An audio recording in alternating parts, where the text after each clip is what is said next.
Hello, my name is Brant Hunt, and my channel is simply called Discerning What is True. We're going to continue to read from this particular book, The Secret of Light by Walter Russell. We're going to be going through chapter 6 tonight. I'll read the last installment tonight, chapter 6, which is simply called Knowledge by Walter Russell. I just looked here. Walter Russell was involved with children's stories, and I looked up a particular book that he wrote, The Sea Children, by him, and it was written back, I think, in 2000, about 2000, but 1900s, early 1900s, as well as I recollect. Well, the book is still available. It's in paperback, and it's called The Sea Children, and it just speaks of simply the decades before beginning his work on natural philosophy. A young Walter Russell self-published his very first book, called The Sea Children, a collection of adventures that loving cast the children in his own life as princes and princesses of the ocean, fighting battles, discovering treasure, and exploring their underwater world. This book has been restored page by page from a Library of Congress archive scan and printed on a large 8 by 11 size book. The stories and illustrations of The Sea Children come alive again for the first time since its original publication in 1901. So this started back in 2018, roughly 6 years ago. But anyway, I thought it was interesting. He wrote some other children's story, but I saw this one. So it's still this one's in print, something he wrote long ago. I also looked into the hotel that he was involved in, and it's still there also, which was built. That came together in 1914 with 4 particular people, a gentleman named Frank Dumont, Willard Metcalf, and a gentleman named Stan Laws, plus Walter Russell. They paid basically $250,000, $250,000, to buy a parcel of land on the west side of Central Park with the plans of building Hotel des Artistes, which was basically, out the outside, they planned to erect a 20-story building where 10 stories would be dedicated to artist studio space, and the other 10 would be dedicated to apartments. So this was designed by a gentleman named George Pollock, P-O-L-L-A-R-D, when it opened in 1917. And when it opened, it boasted a large swimming pool, a grand ballrooms, and rooftop squash court, a gym, and a restaurant. Some apartments had as many as 6 rooms apiece, and many of the units feature what they call a 20-foot loft ceilings. That's a lot of space there, folks.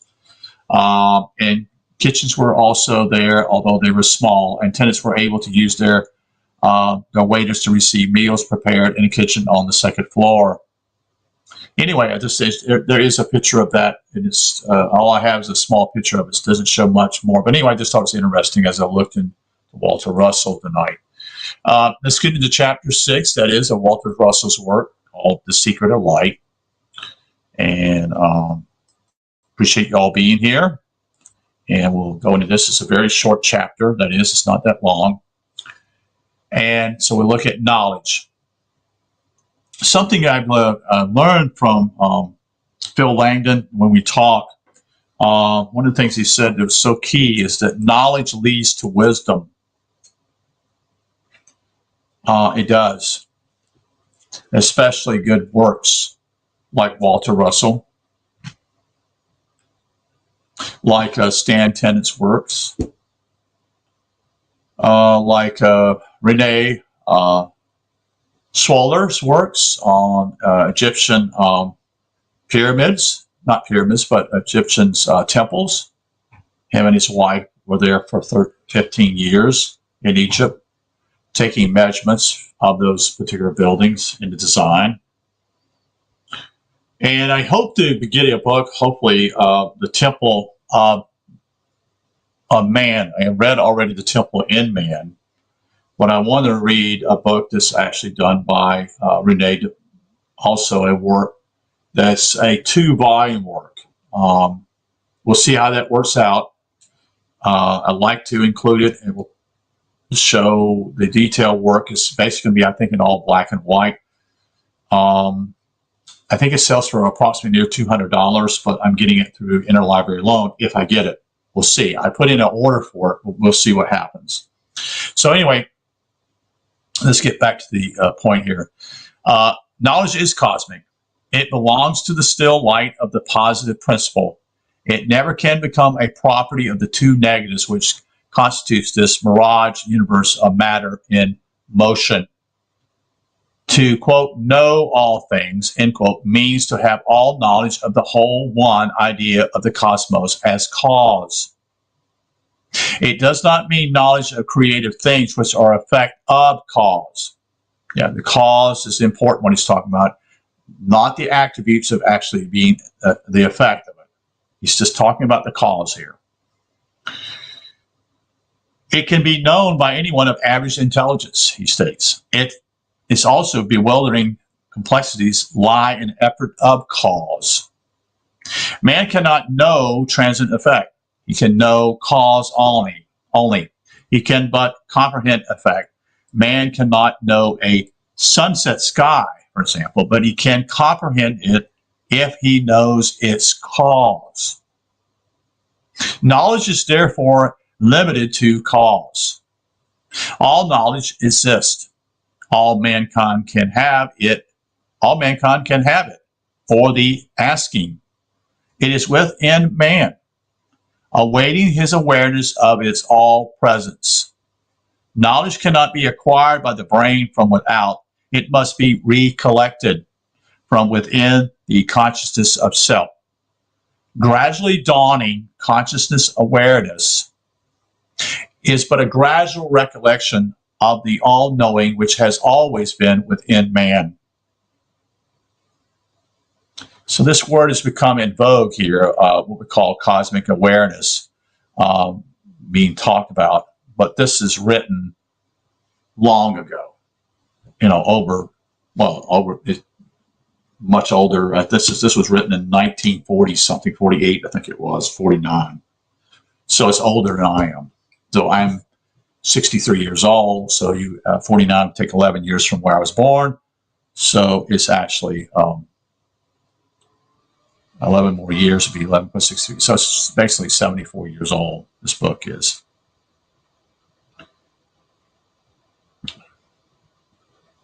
Man cannot acquire knowledge from books or schools. He can but acquire information that way. But information is not knowledge until it is reorganized or recognized by the spiritual consciousness of man. Just as food is not nourishment for the body until it becomes a part of the bloodstream.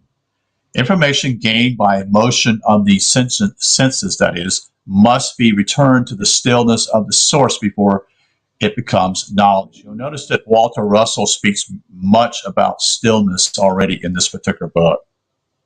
You see. For the same reason, man cannot acquire knowledge from the so-called, quote, facts of matter, end quote. But there are no facts of matter in a universe of transient matter in motion. All matter in motion is but a series of illusions which deceives man into drawing wrong conclusions. It is impossible for man to draw right conclusions from his observations of matter in motion until he has acquired the ability to translate dynamic effect back to the cause. This he can do only through decentration to the one light of his conscious awareness of the source of all knowledge, until he knows the, quote, why of effect and its deceptions. He has no knowledge whatsoever upon which he can rely. He has naught but unreliable information. Information concerning the body, for example, does not give knowledge concerning cause of body or of the body relationship to the universe. Information of birth and death of the body on the assumption that the body is self never can lead to knowledge. That body is not self, or that self is immortal. Nor can information concerning the material body alone, its chemistry and its functions, heal the body. True. Bodies manifest life, I should say, L-I-F-E. But life is cosmic. Life is not in the body. It's just a tool here to be used for the spirit. Life is spirit, and spirit is still. Again, that word still, stillness.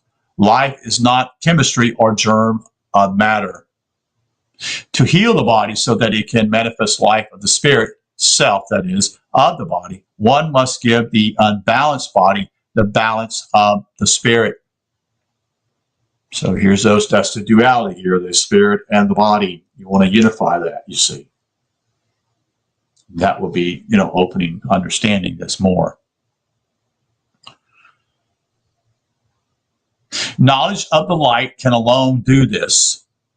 All the information in the world will not heal a body unassisted by the light in him who heals and in him who is being healed. So that's chapter 5. Now let's read some of his quotes here from his book, Divine Litigant. Quote, I am light, but the light which is me is not the sense light of the sense universe of my creation. So it looks like, and simply, I am light, which is in me, is not the complete. It's just it's a particle of the sense light that is actually in the universe. So it's a particle or aberration of what I call of the true light. You see. Quote, I, the creator, I think in two lights, extended from the one light of me, yet those two lights are not me, nor is my thinking me. End quote. Next quote. Verily I say, I give of me and I take away, for I am the imaginary who builds image forms to tear apart to build anew. So he's talking about deconstructing somewhat of what was and building something else, because he's imagining here. Quote, I am thinking mind, forever thinking the changing image of my unchanging self. My image changes ever with the changing of the two lights of my thinking, though I, myself, change not. End quote. The next quote from the Divine Litigant is called, all things change, and their changing still images me, yet they are not me. So that's the conclusion of chapter 5, talking about knowledge. Thank you for being here. These are short chapters, but to the point. I think this is good in many ways for people to actually think about these things within themselves. And so they can understand simply is that we come from God, you see, and we are spirits. And we, in some ways, will go back to that. Do we go back to that time when we pass away? Go back to that time, our spirit, I call it simply a spirit world. And then we'll reincarnate again whenever that time comes. I think that's also, this is a preference or a thinking here, so it may not be true, but I'm just thinking about out loud here. I do believe that happens going back to the spirit world, and whatever you've done in the last time you were here, there is I think a way that you are going back to spirit world, and you see the certain things you learn, and yet you need to learn other things. So it's kind of like a preparation for your next installation or installment, so to speak, of coming back here, you see. that is incarnating here again, to then begin to work in another area, or whatever that is in your life that you need to move upward spiritually, or become more, as he says, cosmic consciousness. There seems to be what I would call a roadmap, or a procedure being showing you this type of thing, leading to all this. So this is what I'm trying to say simply, is that the spirit world we go back to, we again, unless we become ascended, which I know of a gentleman named Phil Langdon who's done that and speaks about that, and I've done interviews with him. Slightly slanted salute for the truth. God is all, yet all are not God. Sounds like a paradox to me, Stephen. That's what I'm thinking here. But I would also say simply is that, what I'm thinking here, I'm looking at Walter Russell and what he's sharing here, which are basically very short snippets of what he's sharing, The Secret of Light. But me and Phil Langdon also asked this question simply. I've asked him a couple of months ago, well, was Walter Russell enlightened, or did he ascend? No, he did not. Neither did the gentleman, what we call Stan Tennant, didn't, is what Phil speaks about. These are great men that helped him on his route, see, and then neither Arthur Young understand it. Although we did talk about Arthur Young in a way was to do with what I would call his, he knew what we call the Kabbalah, but he knew also, as I understand from Phil, he really never openly said anything about it, so to speak. What I mean by that simply is he understood these essence of that, but he never put it together. Okay, you see. So anyway, thank you for being here, Stephen. I guess you're probably actually a few minutes ago. Hope you're doing well. And we're going to, this will be the last installment of this particular book, The Secret of Light by Walter Russell. Thank you for listening. I hope that it will enlighten you what we're sharing, and we'll continue on. And hopefully, when this work is done, we will go into another particular work, either the Universal One, possibly, or I'd like to do this particular book here, which is Stan Tennant's work, The Alphabet That Changed the World. I have not been able, I was trying to find it. I got it from Interlibrary Loan, so I have it for basically a month or so to read it. It's definitely it's a deep work. There's no doubt about that. I've already looked at it a couple times here. It's a good book. It's going to be a deep book too.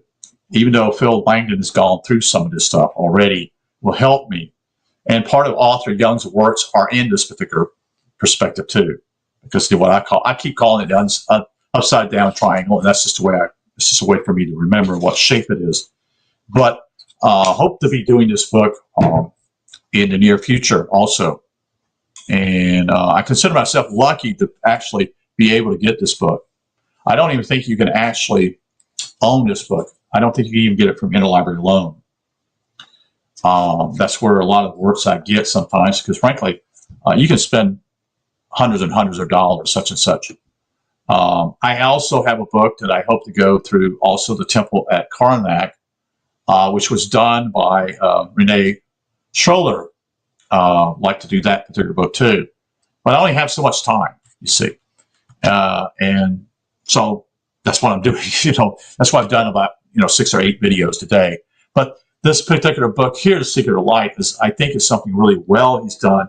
The concepts that Walter Russell is speaking of here are what I call little nuggets, piece by piece, that eventually add up to something.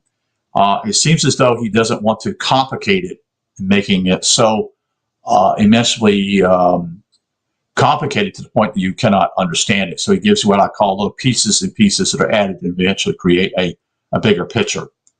Is what I sense from this.